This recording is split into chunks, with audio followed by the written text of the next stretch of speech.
kindergarten, and the whole board is a bug theme, so it's tough to be a bug edition. And the standards is 2.0 and 2.1, which is addition, but it's also using like pictures and concrete objects. So the first is to read The Very Hungry Caterpillar, which isn't just, it's not addition, but it teaches them the one-to-one correspondence with numbers, so they'll understand that when you're dealing with the number 4, you have to have 4 objects.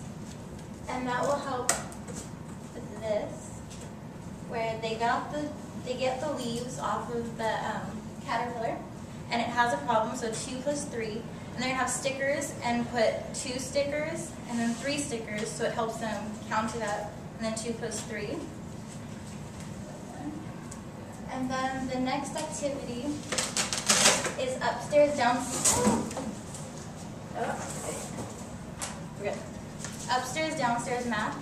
And so I have like a beehive that they can trace, and they open it up and trace the same beehive.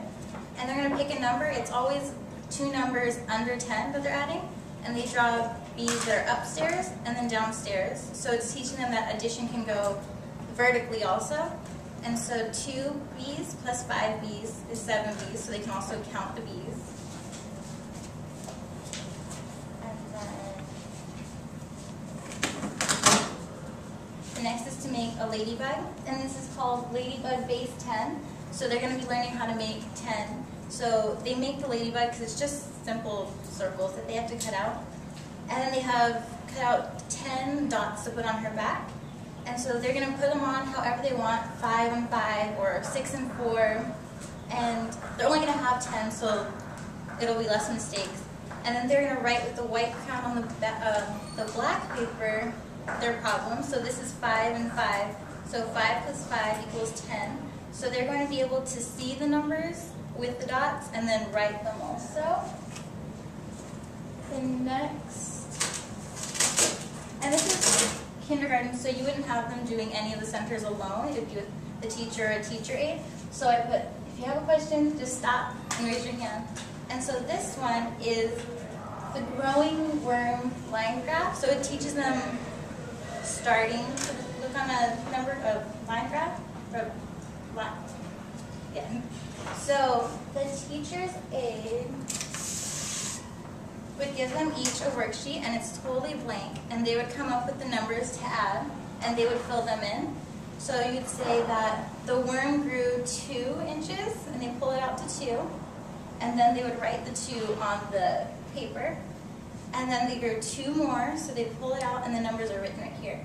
2 more, and they would write the 2 on the next line, and then you'd say how many would they have all together, and he grew 4 altogether. Then the next one is they would have all these placemats, and there would be like a few for each student, and they put them on the table, and they have the problem, so 5 plus 2, and then they would use the bugs, which I let kindergartners like, and use them to do the problem. So they use 5 bugs and keep it on the mat, and then 2 bugs, so they have 7. And I also have like a worksheet for them to write it down, so they'd be able to read the numbers and then see them concrete and then write them themselves. And once they're done, they do have a sticker chart with their name and then each title of the problem, the center that they did, so they put a sticker on their name, and the worksheets and art projects would be the formative assessments, and the summative would be more anecdotal since they're kindergartners and they can't just take a quiz or a test.